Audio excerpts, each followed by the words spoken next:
Good evening, everyone.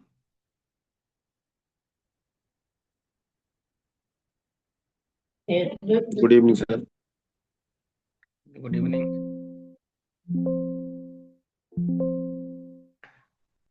On behalf of Digital Resources and Training Center, New Delhi, I extend a warm welcome to all the participants joining us today for this very important webinar on information security, why and how. As information professionals, educators, researchers, and students, we live in a time where the security of data and digital resources is not just a technical concern, but a fundamental responsibility. Today's session is designed to give us clarity, awareness, and practical insights on how we can protect information in our institutions and personal environments. We are delighted to have such enthusiastic participation from across the country. Thank you all for being here. It is now my privilege to introduce the distinguished resource person for today's webinar, Dr. Joseph I. Thomas, College Librarian, UGC, Titus II Teachers College. Dr. Thomas is a highly respected library professional known for his experience in information management, digital literacy, academic librarianship, and user-centric library services. With extensive experience working in higher education institutions, he has made significant contributions to the library automation, digital resource management, and information ethics. Over the years, Dr. Thomas has been actively engaged in academic writing, research, training, and capacity building programs for library professionals and students. His sessions are known for being clear, practical, and deeply insightful. We are honored to have him as a facilitator for today's webinar on information security, why and how. Sir, we are delightful to have you with us today. I now invite Dr. Joseph I. Thomas to lead the session and share his expertise on information security, its importance, and the practical measures we must take to safeguard our digital environment. Sir, the platform is all yours.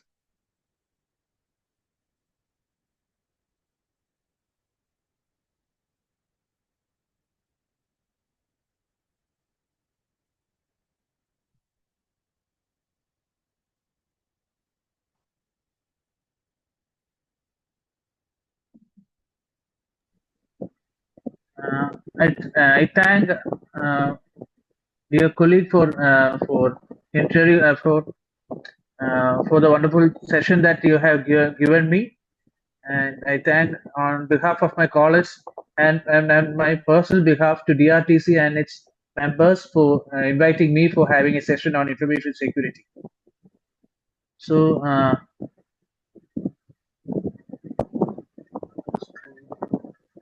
no, you're not seeing the screen. That's what is saying.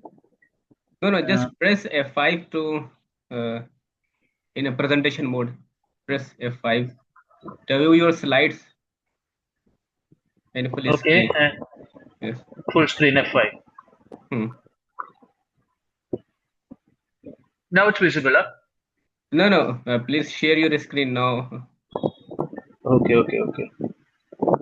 Then share screen.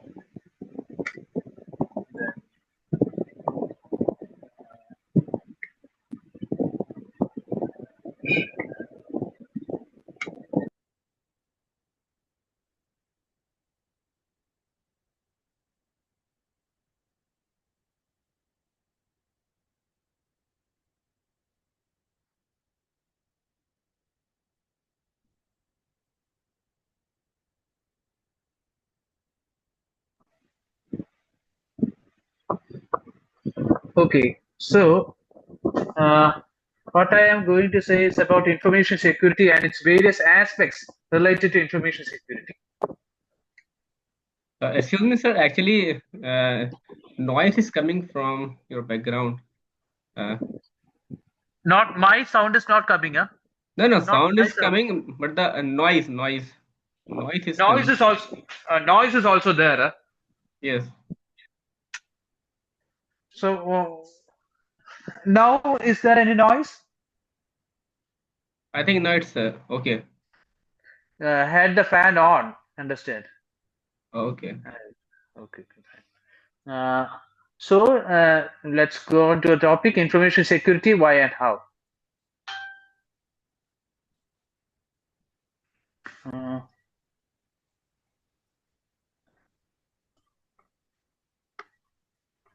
in a world where data and currency breaches are cost more than money, this session dives into the real reasons we secure information and the smartest way to do it. Okay, we now know that now only it's not only the money that is that must be secured, but also the information concerned must also be secured.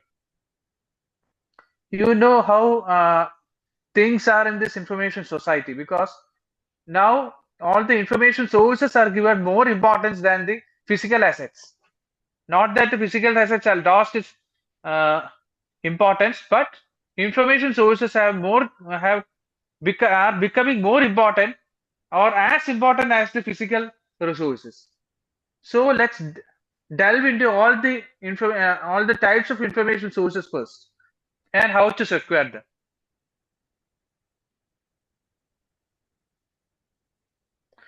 So why must we secure information?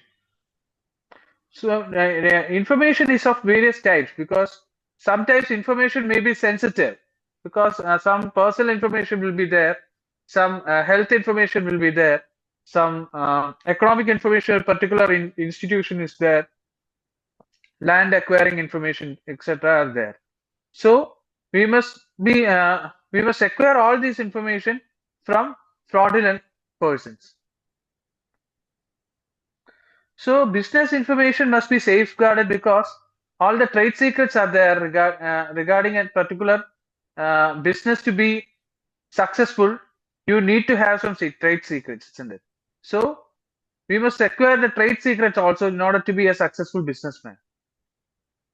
So information security is an important part in online transaction because uh, when we exchange information, the so the path must be secured uh, and the communicators must also be secured from using the information from reaching the information to the wrong person. We must prevent unauthorized access and limit the access to those persons who receive only who are we must disseminate information to those persons who need the information and not to have a wicked eye on you. Uh, so information must be secured for ensuring customer trust, for regulatory compliance, for maintaining system integrity, for supporting business continuity, and supporting national security.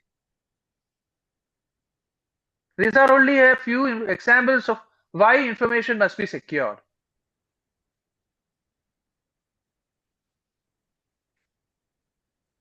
So let's move on how to secure the new. All of us know that there are various types of information resources: print resources, online resources, human resources, institutional resources, etc. are different types of information sources from which information can be disseminated and acquired. So the strategy that must be taken for securing information from various types of sources differs greatly because one strategy that is to be taken for print resources may not be apt for electronic resources or human resources. Such is the case with institutional resources also. So there are the strategies that must be taken for securing different types of resources. The different types of resources are different. So what are all the methods by which print resources can be secured? This can be locks, physical locks. Then locks are of various types that we can discuss later. then access cards are there, biometric systems are there, surveillance cameras are there, and surveillance cameras are also of different types. Then we can look for the visitor log, barcode, RFID, fire suppression systems, smoke detectors. Then we can make penalties for theft, vandalism. Then we after the how can we protect sensitive information? Because once it's shared, we can destroy it. Because if it's a one-purpose use, then that's how in the WhatsApp also we can say that view once option. So this is also a part of securing information sources. So in the case with print resources, we can shred the print resources once the once the purpose has been served. Maintaining disposable logs is also a particular strategy that can be because logbook is also a very uh, thing is also a thing that must be secure, because once a person gets in and gets out, the logbook is recorded. So we can know by checking the logbook, we can know which person has entered at which point of time and has cleared at which point of time. And this also can be used for malicious instincts. Uh, so we can digitize critical print resources for backup and remote, because we know that while digitizing a particular resource, we have more options to share information, secure information, and transmit information to various parts. So digitizing print resources is an option for translating the information to various languages, etc. So that your spectrum of the spectrum of securing information will be broadened. So how can you secure print resources? By installing integrated fire alarm systems, by installing physical intrusion detection systems, Hello. metal detectors, electromagnetic security detection system, ID cards and tactile tapes can be used for securing print resources. These are all these are only a few options that is available for securing print resources.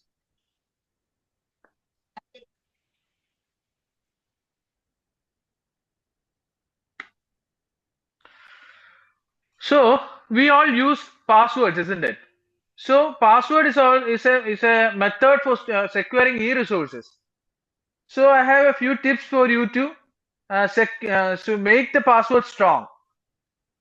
Some of them are making a complex password with the use of mixed characteristics, then implementing multi-factor authentication, then by changing the password regularly and avoid reusing, and use of password managers to store credentials securely, because passwords are actually gateway for your information. When the password is matched, you can have access to information. So it must be noted that the passwords mustn't reach the wrong person. So you must be by using a particular type of set of words, there is a chance for you to uh, breach that particular chance that the information contained in that particular password protected device may be breached. So use of complex passwords help in uh, preventing unauthorized persons from accessing information.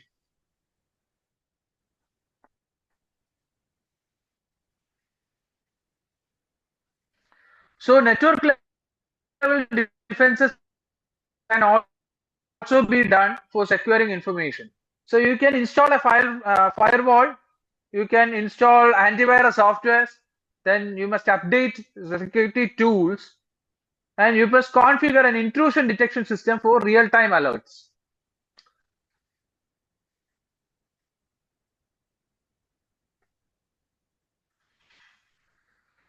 So another method of securing e-resource is data encryption.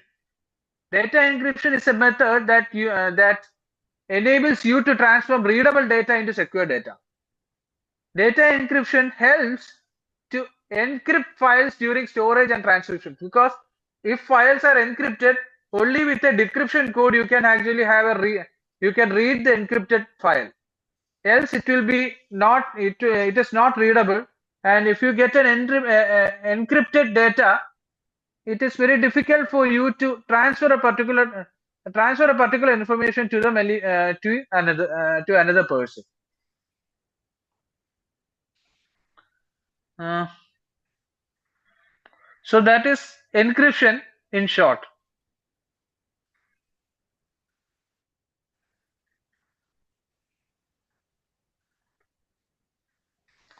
You can actually have an access control and user permission, because access control is of different types. You can have you can control the access by method of smart cards, etc. Then biometric access control can also be made. Fingerprint recognition, facial recognition, voice recognition. Then you can actually have footfall recognition also. These are only a few examples of access control. Examples of how access control can be implemented in a particular institution.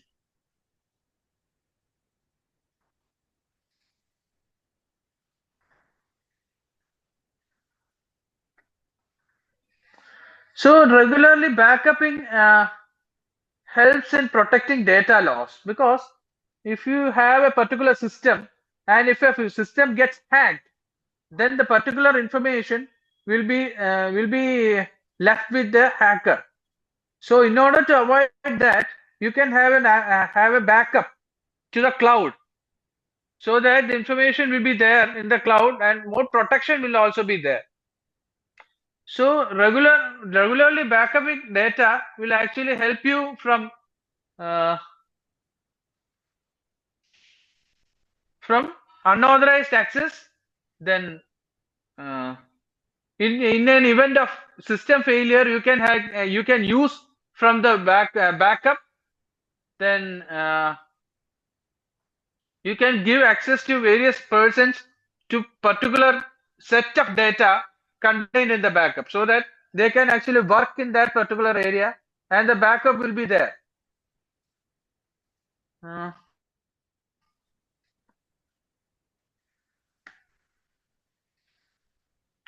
So staff training is important for maintaining security, because new techniques are there for intruding into systems, and these techniques must be known by each and every individual who is responsible for securing a particular type of information, because we know that it's only through constant revision of our knowledge we can secure information from theft, because thieves are also looking into various diverse methods of getting information from you.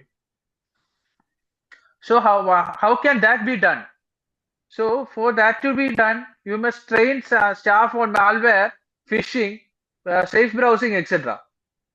So these are all topics that require extensive knowledge regarding. For example, phishing is a topic where continuous research is being done. Same with the case with malware and safe browsing, because malware are of different types. One malware of the 20th century may not be can still be there, and it can be improved by system by malicious users also, because so as this is the scenario, we need to understand how malware works and what are all the new methods by which malware can be prevented. Because once an intruder installs a malware in your system, then once an individual yeah, implants a malware in the system, he can do anything with the system that he is in control of. So we must be aware that malware is actually can be deposited in the forms of games, music, video, etc., which are actually uh, catching the hearts of every users. So we must be so very particular about how to download and where to download from information, music, then movies, etc. Because malware can be found in uh,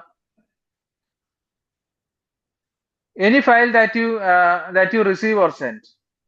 So that's how things are now.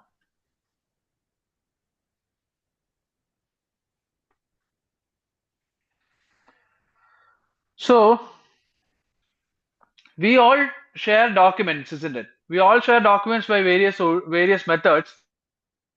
So sharing documents is not an illegal thing as such, but we must be uh, we must ensure that the documents shared must be through must be through channels where security is not breached. In a channel where security is breached, you cannot do anything because while in the process of sharing a particular an intruder can take control of that particular document and destroy. So in order to avoid that particular and avoid similar scenario, we must secure a document from through various methods. Now various methods are there, both biometric methods and non-biometric methods are there to secure a document. So we must use all the methods of securing a document judiciously, so that no information will be taken by a particular person who is interested in destroying ourselves.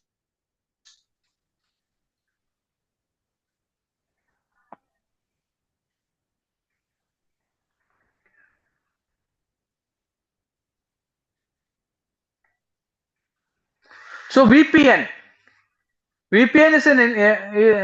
encrypt internet traffic and mask IP addresses, protecting data from interception on public or unsecured networks. VPN is actually a method by which we can actually send data by masking the IP address, so that if an IP address is publicly available, anyone can intrude into our system and hack all the information that is contained. And if we mask a particular IP address, only those persons who where the communication is taking place will be knowing the IP address and knowing how, where, and what of a particular information.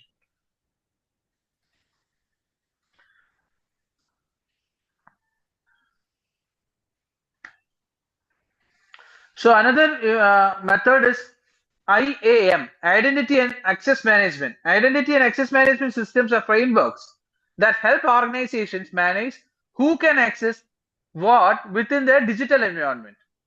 They ensure that only the right persons have the right access to the right resources at the right time.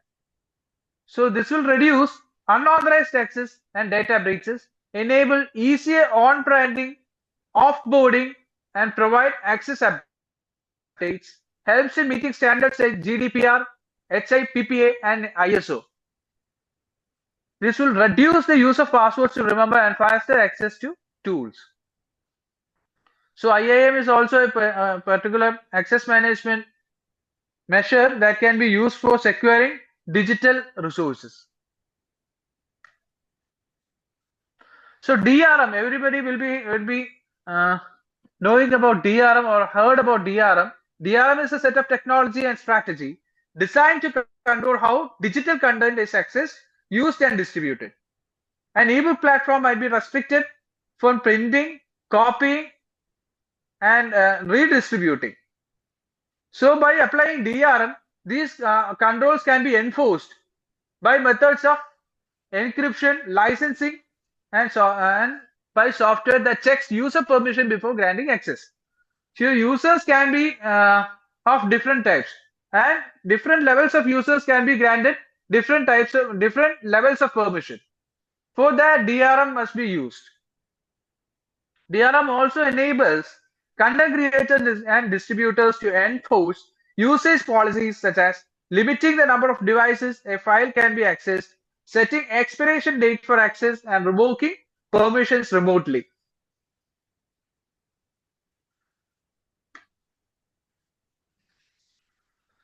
So we must conduct a security audit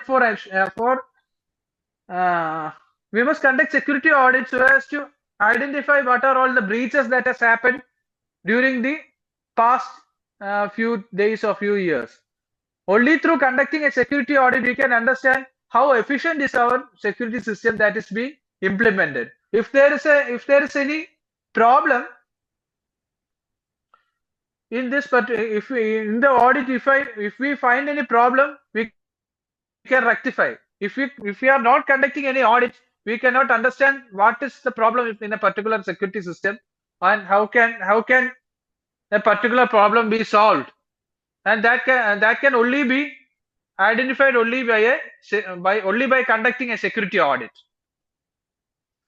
An audit uncover weak points in access controls, encryption, software configurations, and user behavior. So how can a cloud storage method be secure? Cloud storage is a particular type because we know that everything cannot be secured in a physical platform. So we move towards cloud. Why? We move towards cloud because it is easier for you to store information, retrieve information, share information, etc. And for that, if it's too easy to easy, it's that much easy for you to for another person to intrude into. For protecting such a cloud storage, we must use cloud security systems. And for that, we must encrypt data. We must ensure that the access control is being implemented, and you can actually use multi-factor authentication system for securing cloud storage. And you can go for remote accessibility system for ensuring access to data from from a remote location by supporting mobility. So redundancy means duplication of data. We can actually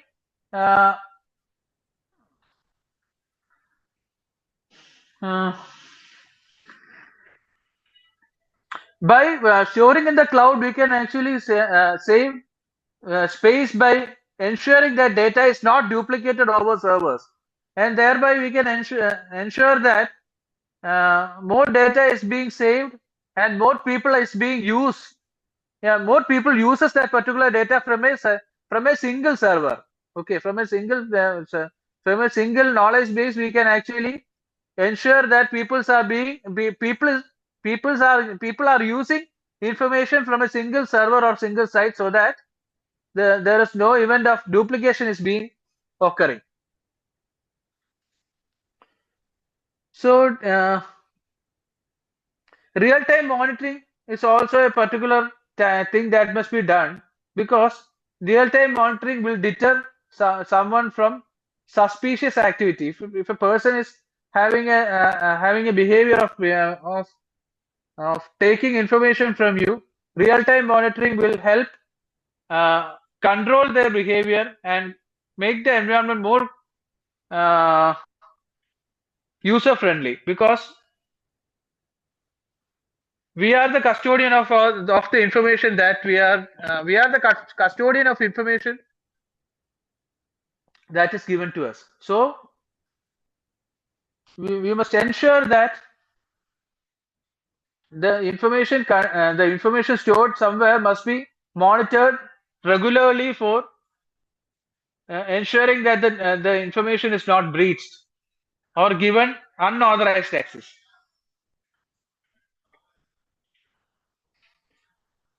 So Cloud storage helps in maintaining regulatory standards like GDPR, HIPAA, ISO, etc. So it is cost effective and helps in disaster recovery. It simplifies governance and policy reform, enforcement and auditing.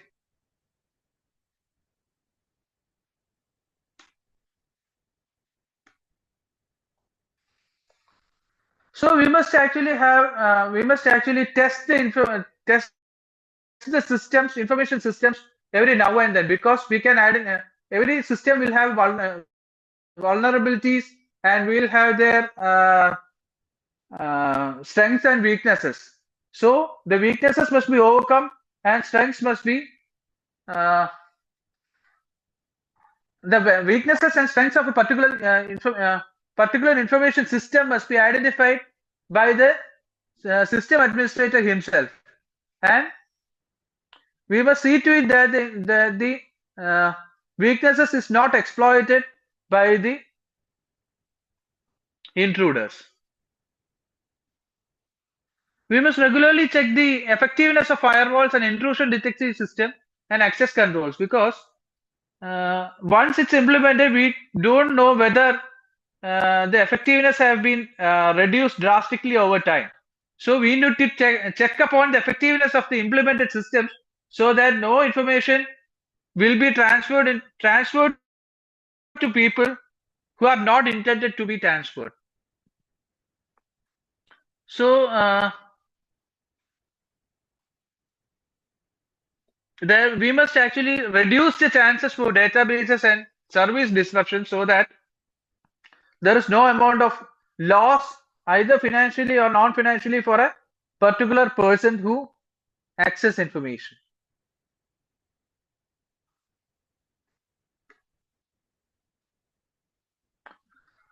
So we must test with penetration testing system, because everybody is interested in penetrating into a particular system which is password protected. So for that, we must look into the incident responses, support continuous. We must look into improvement of a particular system.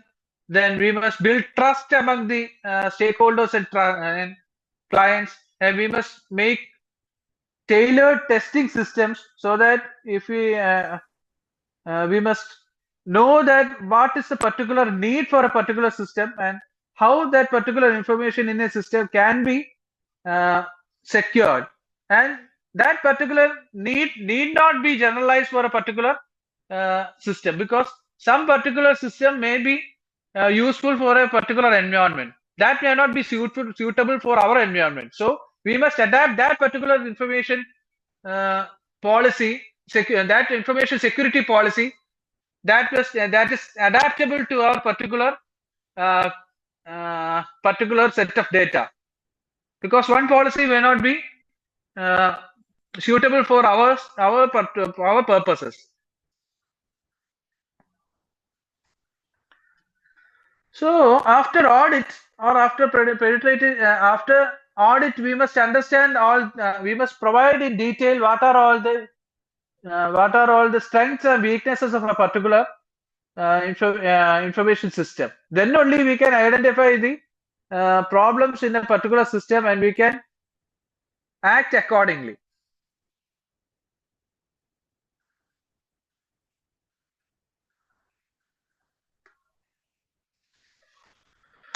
So how can institutional resources be secured?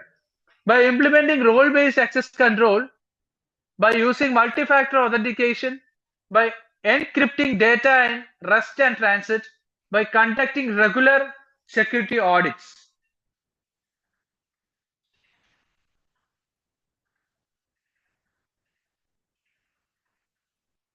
Applying software updates, monitoring user activity, restricting external devices, etc. are all some of the methods by which institutional resources can be secured.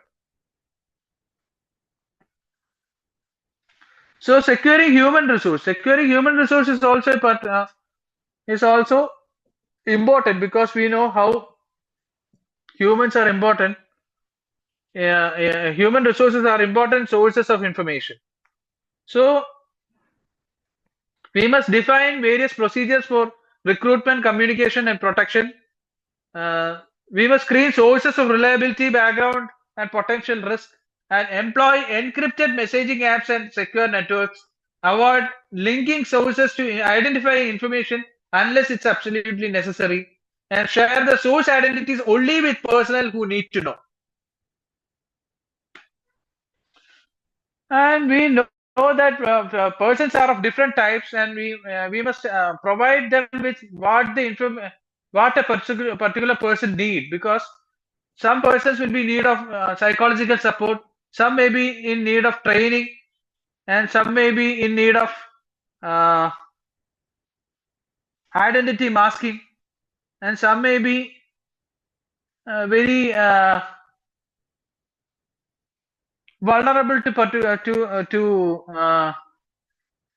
various diseases, etc. So these persons must be secured from all the vulnerabilities that they can that they may uh, that they may encounter in their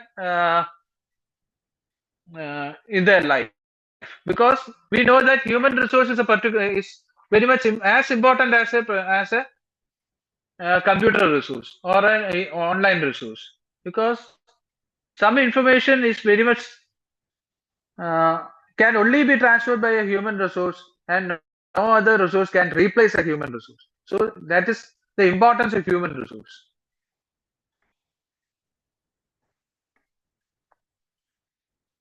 So legal compliance, then operational discipline, then protection of family, then avoiding all.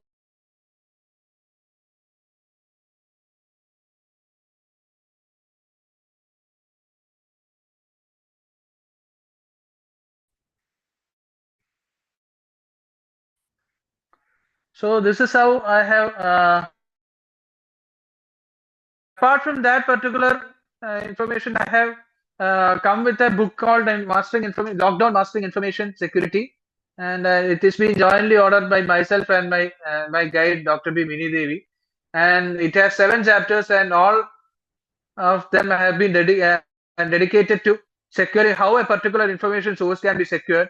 And I think that this particular book can be of great help to those information professionals who are ready to secure their particular sources from theft, vandalism, etc. Because lot more methods have been discussed in that particular book. And if anyone is interested, please let me know.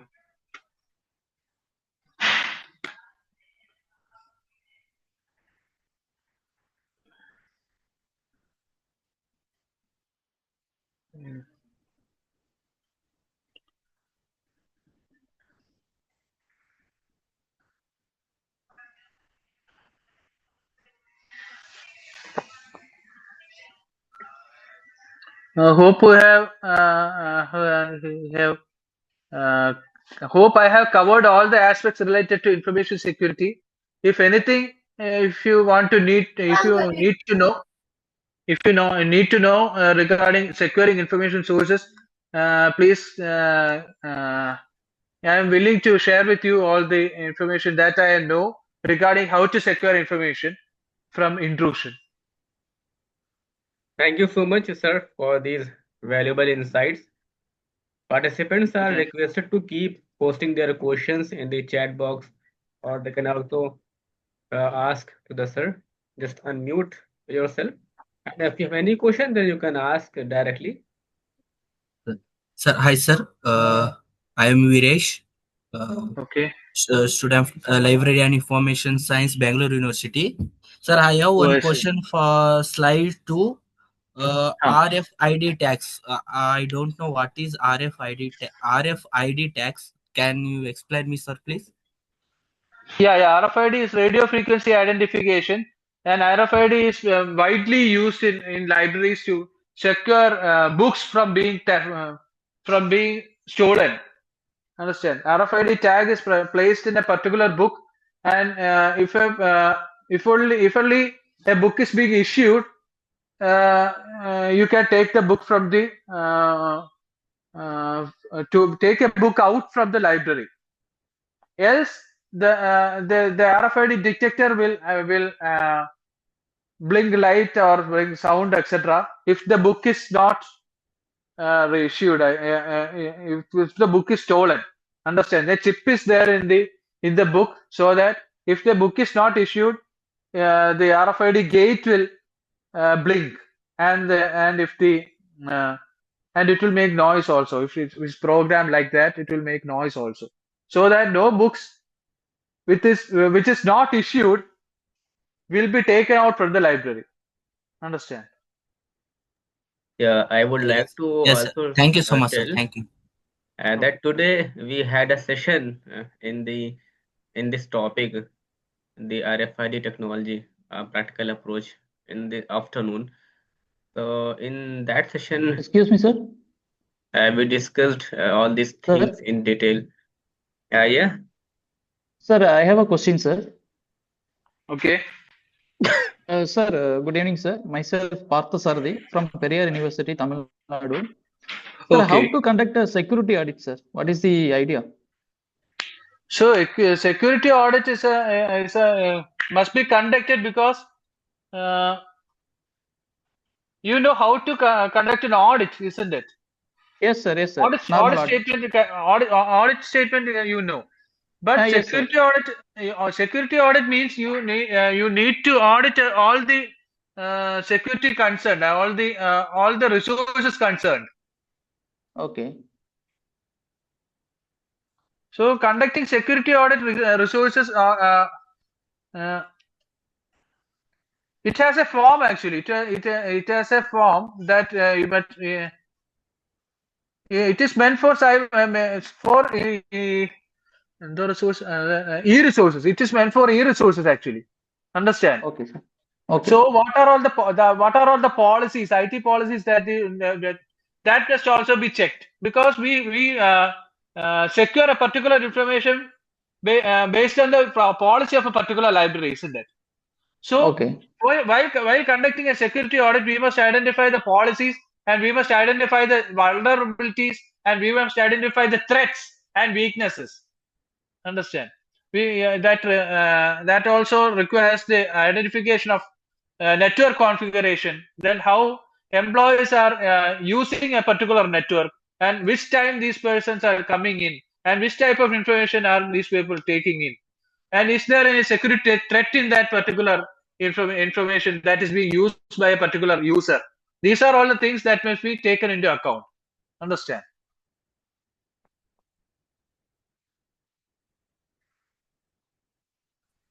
I think that you got the point that I am saying. So there are two types of auditors.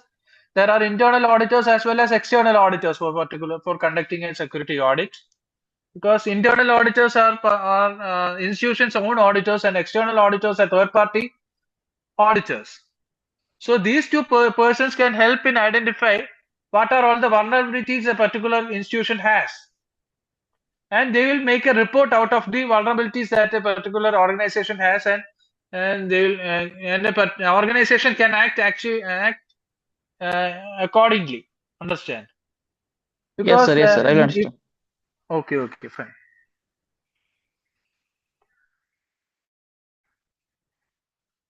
Then,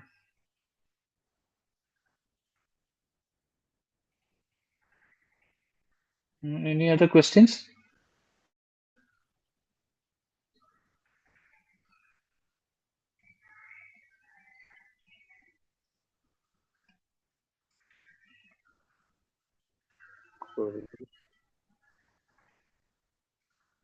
Hello?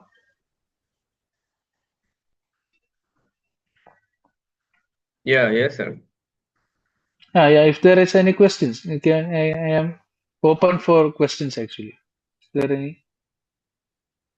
Yeah. Please let him know, or else we can wind up the session.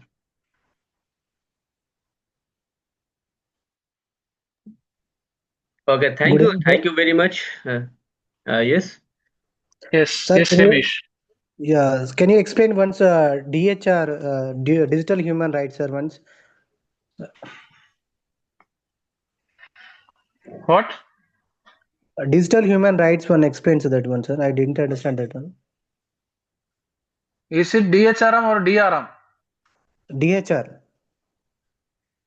Digital Human Rights. Ah, yes, sir. These are all DRM, Digital Rights Management. That's what I have said, not Digital Human Rights. Okay, okay. Can you explain one, sir? I didn't listen that properly. Okay. Digital rights management is a set of technology and strategy designed to because in a you have heard a particular ebook having DRM. Have you heard of it? A Yeah, yeah. particular the ebook having DRM means that ebook, the contents of a particular book cannot be transmitted to another person by methods of printing or copying. Actually, understand? Because these rights have been given only for the publisher or the user. Okay, okay, okay. Understand? Yeah, So yeah, I got. this can be in the form of this DRM can be enforced in the form of an encryption or in the Okay. form of a licensing. Understand? Oh, yeah, yeah. Thank you. Yes, I got it. Okay. Thank you, sir.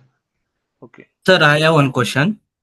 Okay. Sir, what is mean SSL or TCS protocols?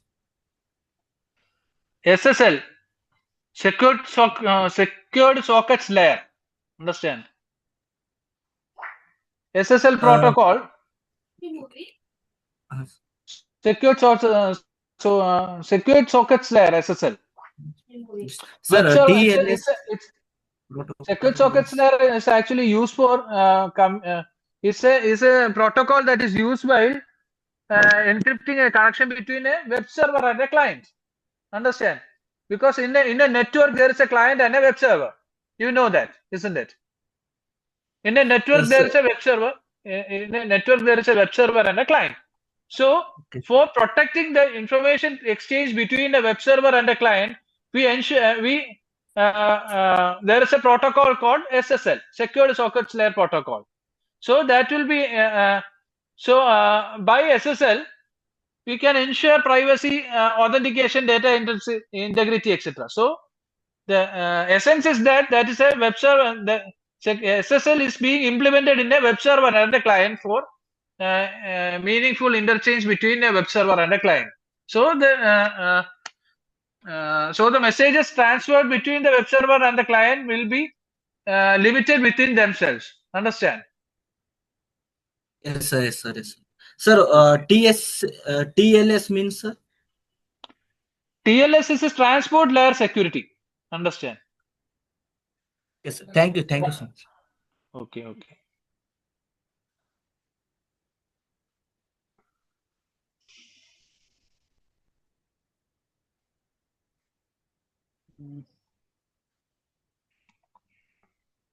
Okay, thank you very much, Dr. Joseph I. Thomas, for an enlightening and thought-provoking session. Your insights on information security, risk preventive measures, and best practices have truly added immense value to all of us. I also thank all the participants for joining us today and making the session engaging and meaningful. On behalf of the Digital Resources and Training Center, New Delhi, we extend our heartfelt gratitude to everyone present here. We look forward to seeing you in our upcoming webinars and training programs. Have a wonderful day and stay safe. Thank you very much for inviting me to have a session on information security. Okay. And, Welcome, sir. thank you.